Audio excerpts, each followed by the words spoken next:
Go. Streaming from South Africa to the world. This is the Stonks Go Moon podcast. What just happened? We break it down so you don't have to. Welcome everyone to the Stonks Go Moon podcast. My guest today, Chris James Murphy, co-founder of the company Klink Finance. Welcome to the pod. Thanks for having me on, Rocco. Really excited for this. Man, when you came across my radar, it's like I haven't seen it before. I've heard about gamified crypto. Gamification isn't a new concept by any means. I mean, Robinhood that's the popular one, or the one that's most known. They've sort of pioneered that space. But crypto and gamification actually go well hand in hand. But when you look at things that are already out there, you guys seem to be doing something a bit different. Sure thing. So taking it from the top, myself and Philip, who's the second co-founder of the business, we met each other in late 2021, so just after Christmas time. So we've been in this business for over a year and a half. What we started out on our validation was gamification and personal finance, and you really hit on top of it. So Robinhood was a real pioneer in the Web 2 space, and it's brought a lot of the US market into speculating on options, right? Mm-hmm. So, which can be a good or bad thing, right? Mm-hmm. In essence, but it also brings more sort of gambling behavior, right?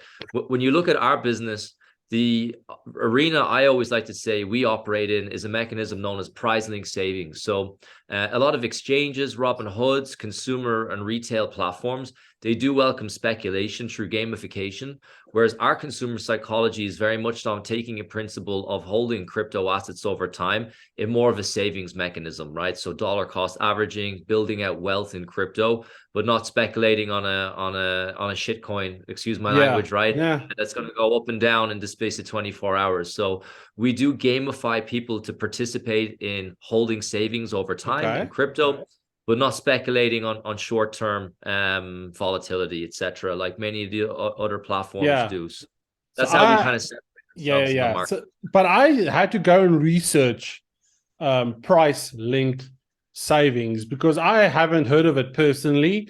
Then I said, "Hey, this is actually it's not a new concept. It's been it originated in England. Am I right?" The very first version of it was known. I'm not going to give a history lesson, right? But I think no, let's not be boring, please. It was very back in the day. So I believe they used to make government bonds to pay off war debt, and this is back in like the 1700s, right? So the first gamified mannerism of bonds was way back, right? But I would say in the modern era, it was revolutionized through the UK government system through a premium bonds, right? So again, it's a prize-linked savings type mechanism, but many people know about this. It's an interesting one. So before I came on live, right, we were first of all guessing my accent, right? But the premise I'd made is I speak to so many people internationally on a day-to-day basis. Yeah. So I was speaking to Hong Kong this morning.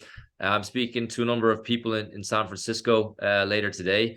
And they don't have a clue what it is, right? Like, what is this prize-linked savings? But it's actually one of the most successful savings schemes globally, right? So in the UK alone, there's 205 billion pounds in assets under management in prize-linked savings accounts. And roughly 1/3 of the UK population, so that's 25 million people, have the premium bond scheme. But it's actually very common in the Commonwealth. So in India, Pakistan, Australia, Canada, there's many other jurisdictions. They all have their own version of this. But certainly dormant, right? So I always like to give the example that if you're doing your confirmation or graduated, your grandmother might buy you a premium bond or a prize-linked savings account, right? So it's not revolutionized in any way. So it's number one, not digitized. Okay. And it's certainly not in crypto assets as well, right? And that's where we really felt that there was the part to play in all of this. So that's the arena we operate in. And we're very excited that you had taken an interest in the business model. What is prizes? Because is it like? What are we talking here? Is it like a car? Is it assets? Is it cash? Is it crypto? What are the prizes? Sure. Yeah, so whatever you put in, you get back out in cash prizes. So in digital assets. So let me probably just for your listeners, right? Present a little bit about how it works, right? So I appreciate it. It's a new concept, and I would love to get our shiny pitch deck up, right? But I'll give it a go verbally. So I like to present prize-linked savings systems in 3 easy steps, right? So number 1, it works exactly like a savings account. You can deposit or withdraw whenever you wish. But the biggest difference in it is that you don't earn interest on a fixed term basis, such as 2, 3, 4% APY, whatever it is. You actually earn it in the form of cash prizes every week. So the yield or interest is gamified in terms of reward. So the second piece of how I describe this is how does it actually work from more of an institutional level?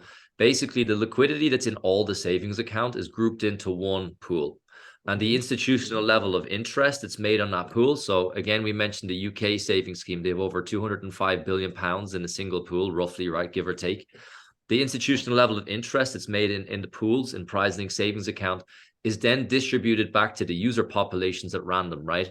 So you ask yourself, what's the benefit for a person to participate in the savings pool? Well, number 1, if you stay with it long enough, it's still a pretty good place to earn a variable amount of APR. You'll still win on top of your principal, but it also has the opportunity to make life-changing results, right? So if these liquidity pools get big enough, it carves out millionaires every week. So the UK savings system, the other secondary jurisdictions I mentioned, they all create huge amounts of wealth for people who own a nominal amount of interest or holding in a platform. So the trade-off in all of this is it participates people to actually keep holding and growing their assets or wealth within these systems. So again, on the first part of the podcast that I'd mentioned, these deep, dark, evil exchanges, right? They really want you to be trading in volume, right? And to be exchanging in assets and speculating. Whereas what our platform does, it actually welcomes and actual mechanics in it, it gamifies it, it creates excitement. But underlying what you're doing over time is actually creating wealth for yourself by participating in more of a long-term holding within the assets themselves. So that's more traditional. Yes. If you can imagine it now, what we do with Klink is that we just bring it to the world of digital assets, right? So when we first started validating this business model, we really thought that we'd seen some emerging players in the fintech space that had really brought it to life more in the APAC and US markets. They acquired huge amount of customer interest, low customer acquisition costs. It really seemed like a good business model with a good mission behind it, right? So good, positive consumer psychology behaviors. But it wasn't brought into crypto assets at the time. So it's still not really there. There's 1 or 2 players that operate in the DeFi space that do offer prize-linked returns. But what we actually want to do is participate with a platform that is more for what we call the crypto curious, right? So people who perhaps are, the normal guys in the world, they have a couple of grand in Binance. They don't actually fully understand crypto as a whole, right? Yeah. We serve more of the wider population of people. So in the UK, about 9% of people hold crypto. 1/3 of people admit that they don't actually know how crypto works of that 9%. And about 6% of that total participation of people are holding it in centralized exchanges, etc. They don't. It's like a DeFi mullet thesis where basically it looks fintech in the front. It has payment rails, card payments, bank transfer. We have all that kind of stuff as well to just make it an ease of access into the world of digital assets, right? So our whole mission statement in the business is that we want to create global crypto adoption, but the way in which we see it is through prize-linked services. So that's the whole mission behind the business, mirroring traditional type financial services to what people are used to in normal world, and getting them to take their first step into digital assets. So I like the fact that you are taking trading. I like the fact that you're taking trading away from it, because trading with leverage, especially in crypto, is very dangerous. It's something that I spoke to Mark Blinder as well. We see it as a cardinal sin. So for that, you get a bigger kudos from me. What I want to know is, how does that lottery system, if I can call it a lottery system, which I guess it is, but how does that work? Is that something that you own, or how does that work? Yeah, good question. So we're a financial platform. We recently acquired a European license, a virtual asset service provider license. So basically, in terms of the actual service offering is a custody solution, right? We're a very good place to park your funds, good, safe, insured platform. So we utilize Fireblocks technology. They're a third party. For listeners that are not too in the world of crypto, you can think of them as a B2B crypto bank. They're highly secure, etc. They insure the assets in case of breach by a significant amount of insurance, etc. But the second proposition we have as being a custody solution is we're a very good place to earn on top of your holding, your principal, through these prize-linked services. So we offer games of promotion. So we start what you would see from our website and what I probably sent over to you just in terms of an intro deck. Our go-to market is run by a no-loss sweepstakes. So for every $25 you hold in crypto assets, we start with USDC. We're about to just roll out DAI and USDT as well. So all stable coins, basically. You get a ticket with 7 numbers. And what we do is we work with a third-party insurer called Risk London.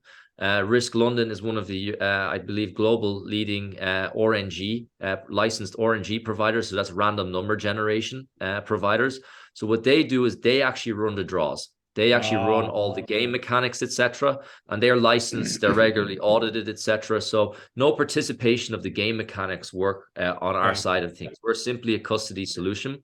But the trade-off in this as well, and what I'd mentioned perhaps on the earlier part of this call, is the upside, right? How can you carve out such upside for operating in these prize-linked services?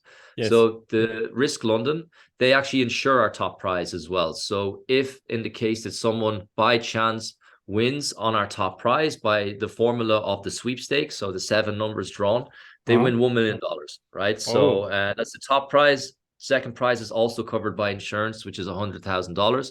So for holding as little as $25 in crypto on the platform, you have the chance with that fund sitting in your pocket and your phone every week to win on the upside of 1 million.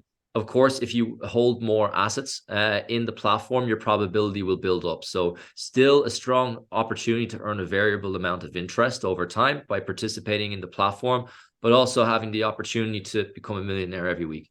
I like that. It makes it exciting without an element of, well, everything has risk, right? But it's it's a low risk. It's a lower risk. You just completed funding. When did you guys complete a funding round? Sure. Yeah. So as I mentioned, myself and Philip, we validated the business over 2021. So we had a bit of a wild ride, to be honest, right? We've gone through Terra Luna, we've gone through FTX, so it's been quite a spin. Yeah. But we found great backers. So in August, well, around June, July time, we came across Blockchain Founders Fund. They're one of the leading funds in Singapore. They actually just closed their second fund, announced the close of their second fund yesterday evening. They came in, saw that this was a really good opportunity to play in the market. A lot of their thesis in crypto was around gamification. They back a lot of gaming businesses directly. So they thought consumer finance and gamification was a very good play. So yeah, met them. They led our pre-seed round of 500,000. We're also supported by UOB, which is the 3rd largest bank in Singapore, and Signum Capital. They have a joint venture, and supported by a institution known as Tech Meets Trader in New York. So they help us consistently on more of an advisory basis week on week as well. So I have to say we really got lucky in terms of finding early partners that really got behind this model. And again, on the conversation of mirroring traditional services to bring about crypto adoption, there's always a common thesis by funds there. I would also say in terms of the backing, it was looking at platforms that were avoiding speculation, looking for insured, safe options for people to store assets, etc. Especially in this market, is something that was triggered in terms of the backing. So that pre-seed has been able to get us to a number of milestones. So we're a weird and wonderful team of 9 people now all over the world. So we're a number of staff in Canada, India, Ukraine, some of us in Germany, some UK, all working on the project. It's allowed us to get our licensing that I'd mentioned in Europe, and obviously start amplifying our services. So we've built in a lot of referral strategies, a lot of organic marketing into our services. So we're very proud to say we have a sign-up list of 18,000 users. Wow. Ready to join the platform, and we've just begun to onboarding users. So we do wallet drops every weekend. So we gave our first 2 wallet access 2 Sundays ago. So first 200 users. Just on Sunday, just gone, we gave access to another 500. So we're actively engaged with our starting users over the past week. So yeah, it's been a great journey so far. Touching on those funders, Asia really seems to be going hard into this space? Is it just because they really like games? If you look at their sort of online gambling, it's just like gambling in general. What do you think? What are they seeing that the West is missing? Well, if you talked about gambling in the Singapore region, I think you'd think twice. They're a very highly regulated market. But what I would say about the APAC regions is that they have a thesis, same with the UAE, that digital assets are the future of money, right? So in many different markets, there's still a question of is it or will we, right? Yes. Both on a private level and on a public level as well, right? So you'll obviously see the rise of CBDCs as well. They're very, very hot topic across a government level. But I think what Asia, the US, etc., have been very good at is for quite a long time now that they've seen that digital assets will be a future commodity, right? In the global markets, not just as just a bipartisan of a certain following. So I just think they're very foreseeing of the future, even in a bear market. So kudos. Okay, awesome to them. Chris, thank you so much for joining me today. Before I let you leave, I just want to ask you a bit about the last couple of weeks, maybe a month or two. Generative AI has been grabbing all the headlines, sort of overshadowing crypto a bit, I guess. And I mean, crypto is largely dependent or heavily dependent on hype and the media cycle, and especially with you guys trying to onboard people. How has sort of that changed your plans? Because no one really saw something like ChatGPT-3 coming in this fashion. Yeah. It's an amazing technology. There's no doubt about that. You only have to use it for a few minutes to see the capabilities of the platform. And I think that they are certainly the market leader. But I also think that, as you've mentioned, media, VC cycles, they work in cycles per se, right? So AI was a hot topic 4 or 5 years ago as well, if you remember the machine learning segment, right? So it's simply the market's working in cycles now. Of course, I do believe that huge amounts of capabilities will come through, not just ChatGPT, but it's the other players that are in the market and the secondary technologies or services that OpenAI releases over the coming months and years. But I also believe that crypto will be back as price action comes back into the market, right? So I would imagine, out of the many conversations we have with different institutions, different partners, investors, there's an underlying building going on in Web3 space now that will come to fruition in the next cycle. So I think every release and every cycle of technology is amazing for everyone, right? But I wouldn't get caught up in the hype either, is my 2 cents on it, right? Things will bounce back and come around. Chris, thank you so much for joining me today. If the listeners want to go and connect with you and find out more about what it is that you and Klink does, where can they do that? Sure thing. So basically, you can go to our site, sign up for the early access campaign. So it's klinkfinance.com. As I've mentioned, every weekend we're releasing new access to the platform. We should be going into full release on iOS and Android stores in the coming 4 to 5 weeks once we've gone through this testing phase. So sign up, hold tight, and obviously available through all typical channels as well, through LinkedIn, Twitter, Telegram. And we will put those links in the comments. Because thank you so much for joining me today. Ladies and gentlemen, go and check it out if you're interested in that type of thing. And to our listeners, peace, love, and prosperity. And we'll catch you in the next one. Cheers.